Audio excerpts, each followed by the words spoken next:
Living sacrifice versus virginity. True righteousness is measured not by status alone, but by the heart, intention, and transformation behind one's choices. Virginity has no strict medical or scientific definition. Rather, it is a social, cultural, and religious concept referring to the absence of sexual intercourse.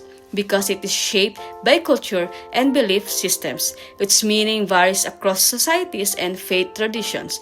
From a spiritual perspective, virginity may represent personal conviction or discipline, devotion to faith, a respect for one's body and values, a symbol of commitment or waiting. However, virginity itself is not automatically equivalent to righteousness. Scripture often emphasizes the heart rather than external status. Man looks at the outward appearance, but the Lord looks at the heart. 1 Samuel 16 verse 7. What is a living sacrifice? A living sacrifice refers to offering one's whole life, thoughts, actions, desires, and choices align with God's will. Offer your bodies as a living sacrifice, holy and pleasing to God. This is your true worship. Romans 12 verse 1. Psychologically, this reflects ongoing self-awareness and growth. Moral decision-making guided by values. Transformation rather than perfection. Integration of behavior, belief, and purpose. A living sacrifice is not about one single behavior, but about continuous inner transformation. When can virginity be considered a sacrifice? Virginity becomes a meaningful sacrifice when it is chosen freely, not forced by fear or shame. It reflects personal faith or deep values.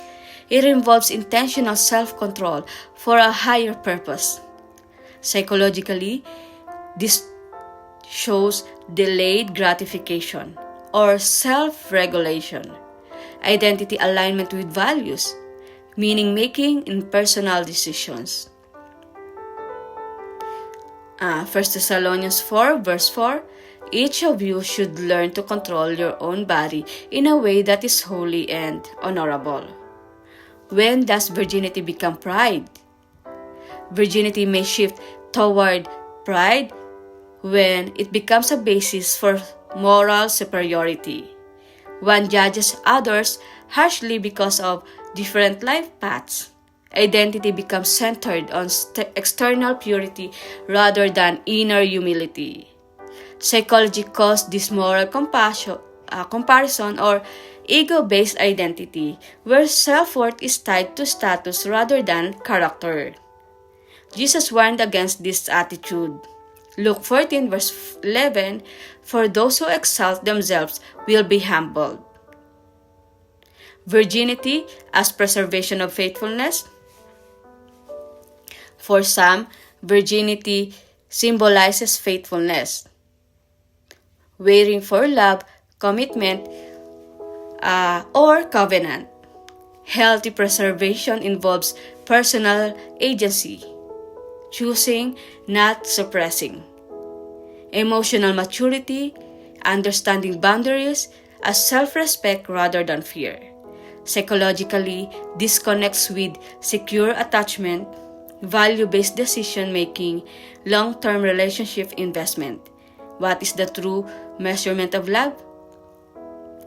Biblically, love is not measured by sexual history, but by character. 1 Corinthians 13 verse 4 to 7. Love is patient, love is kind. It does not boast, it is not proud. True love includes sacrifice rooted in compassion, responsibility and care, growth and transformation, humility and grace. Psychologically,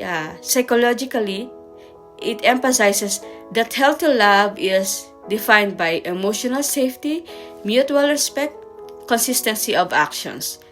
Which is good? This is a deeper question of virgin versus non-virgin. But our choices align with true love, truth, and integrity. Do actions promote growth and compassion? Goodness is measured by intentions, character development, love expressed through action. When can a single man be better than virgin?